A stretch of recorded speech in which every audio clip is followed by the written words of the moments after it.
and welcome back to my channel.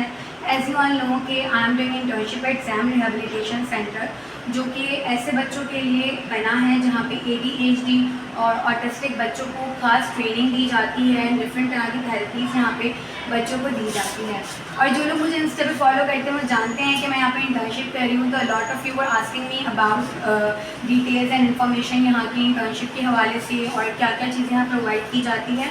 So I thought कि एक video बनाई जाए जिसमें आप लोग की क्वेरीज़ को आंसर किया जाए और इस इंस्टीट्यूट की मेहनत के बारे में भी दूसरे लोगों तक इन्फॉर्मेशन पहुँचाई जाए। वो सबसे पहले ये एक ओवरव्यू वीडियो है जिसमें आप देख सकेंगे जैम रिहेबिलिटेशन में किस तरह बच्चों को नर्चरिंग एनवायरनमेंट प्रोवाइड किया जाता है। बच्चे डिफरेंट एक्टिविटीज़ सीख रहे होते हैं। एक लविंग और केयरिंग एनवायरनमेंट है जहाँ बच्चों की ग्रोथ हो रही होती है, क्योंकि हमें पता है कि न्यूरो डेवलपमेंटल डिसऑर्डर्स के साथ जो बच्चे होते हैं वो काफ़ी डिपेंडेंट होते हैं। उनकी ग्रिपिंग नहीं होती, उन्हें डेली एक्टिविटीज़ किस तरह परफॉर्म करनी है इसकी नो हाउ नहीं होती। सो ये एक ऐसा इंस्टीट्यूट है जहाँ बच्चों की सेंसरी मोटर स्किल्स के ऊपर, साथ में लैंग्वेज के ऊपर और बिहेवियर के ऊपर काम किया जाता है ताकि ये बच्चे एक सपोर्टिव एनवायरनमेंट में अच्छे से ग्रो कर सकें। अब मैं आपकी बात कराऊंगी यहाँ की CEO डॉक्टर मरियम ज़हरा से, जो जैम रिहेबिलिटेशन इंस्टीट्यूट के बारे में हमें मज़ीद इन्फॉर्मेशन देंगी। अस्सलाम वालेकुम, मेरा नाम डॉक्टर मरियम है और मैं CEO हूँ jam institute of rehabilitation centre की। बेसिकली हमारे सेंटर बनाने का मकसद ये था कि हम ऐसे बच्चे जो न्यूरो डेवलपमेंटल डिसऑर्डर के शिकार हैं, जिसमें ऑटिस्टिक है, ADHD है, CP चाइल्ड्स हैं, स्पीच डिले है, डायलेक्सिया है, बहुत सारे इश्यूज़ हैं और बहुत सारी प्रॉब्लम्स हैं जिसके ऊपर लोग सफ़र कर रहे हैं। उसके ऊपर हम वर्किंग करना चाह रहे थे। और दूसरा ये कि सबसे मेन हमारा जो फोकस था, जो हमारा एम था, वो था हम वेलफेयर बेस्ड होकर काम करें, क्योंकि ये सारी थेरेपीज़ अगर आप प्राइवेटली करवाने जाएँ तो बहुत एक्सपेंसिव हैं और गवर्नमेंट के जो इंस्टीट्यूट्स हैं वो लिमिटेड है, वहाँ लिमिटेड ही सीट्स होती हैं, तो लोगों को मौका नहीं मिल पाता।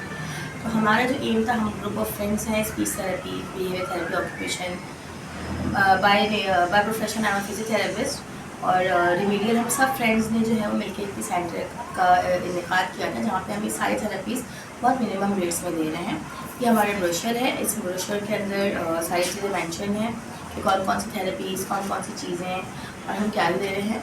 हमारे पास कोई NGO नहीं है, कुछ नहीं है, हम सिर्फ जो ग्रुप ऑफ फ्रेंड्स हैं हम लोग मिलके ही इसके ऊपर वर्किंग कर रहे हैं।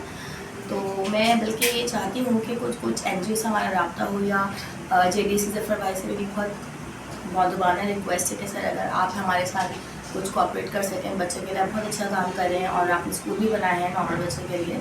अगर आप इन बच्चों के लिए भी काम करेंगे तो बहुत पेरेंट्स परेशान हैं, उनको बहुत आसानी होगी। ये मेरी आप लोगों से रिक्वेस्ट है।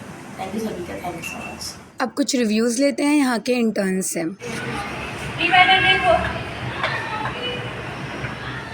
दिस इज़ ज़ैनब लाखानी और मैं यहाँ पर as a behaviour therapist internee work कर रही हूँ। और यहाँ पर हम जो है वो बच्चों के बिहेवियर थेरेपी कर रहे होते हैं और रेमेडियल थेरेपी पर वर्क कर रहे होते हैं। इनके बिहेवियर के साथ हम काम करते हैं और जो है वो यहाँ पर मैंने एज अ इंटर्नी बहुत कुछ सीखा है और मेरा बहुत अच्छा एक्सपीरियंस रहा।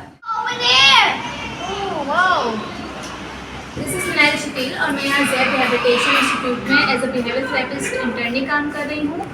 और जैसे कि आप देख रहे हैं कि मैंने इस बच्चे को एक एक्टिविटी करवाई है जिसे पैक्स एक्टिविटी कहते हैं। और इस एक्टिविटी का मकसद ये है कि इससे बच्चों की सेंसरी मोटर स्किल्स डेवलप होती हैं और इनकी ग्रिप अच्छी होती है। और इसके अलावा जो है हम यहाँ पे इनके और भी मज़ीद एक्टिविटीज़ करवाते हैं, जिसमें लेसनिंग एक्टिविटीज़ आ जाती हैं। तो काफ़ी सारी एक्टिविटीज़ यहाँ पे करवाई जाती हैं जिनका मकसद बच्चों के सेंसरी मोटर स्किल्स को डेवलप करना है। इसके अलावा इनके जो बेसिक बिहेवियर स्किल्स होती हैं।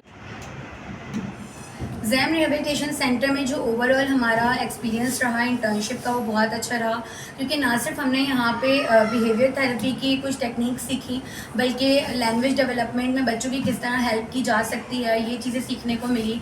इसके अलावा रेमेडियल थेरेपी के काफ़ी चीज़ें नॉलेज हमें पता चली। ऑक्यूपेशनल थेरेपी के लिए कौन कौन सी एक्टिविटीज़ हम बच्चों के साथ जो है वो अप्लाई कर सकते हैं, जो उनका टाइम स्पेंड बढ़ाती हैं और जो है वो उनको मदद करती है ताकि वो अपनी डेली लाइफ में किस तरह जो है वो अपनी रूटीन बेहतर कर सकते हैं, या जो छोटी मोटी एक्टिविटीज़ होती है ग्रिपिंग वगैरह वो अपने ओन पर किस तरह कर सकते हैं। तो overall my experience was pretty good and I will definitely recommend कि अगर कोई बच्चा चाहता है कि यहाँ पे इंटर्नशिप करे तो ऑफ कोर्स मैं इनकरेज करूँगी यहाँ पे इंटर्नशिप के लिए। सो आई होप उन लोगों के लिए वीडियो बहुत इन्फॉर्मेटिव रही होगी जिन्होंने मुझसे जैम के बारे में पूछा था, यहाँ की इंटर्नशिप प्रोग्राम के बारे में पूछा था। विद दैट मैं ये चीज़ ज़रूर मेंशन करना चाहूँगी कि अगर कोई भी एनजीओ जो जैम को जॉइन करना चाहती हो तो ये बहुत ही अच्छी बात होगी, ताकि ये काम जो वो बहुत मेहनत से कर रहे हैं उसे मज़ीद बेहतर बनाया जा सके। थैंक यू एंड अल्लाह हाफ़िज़ एवरीवन।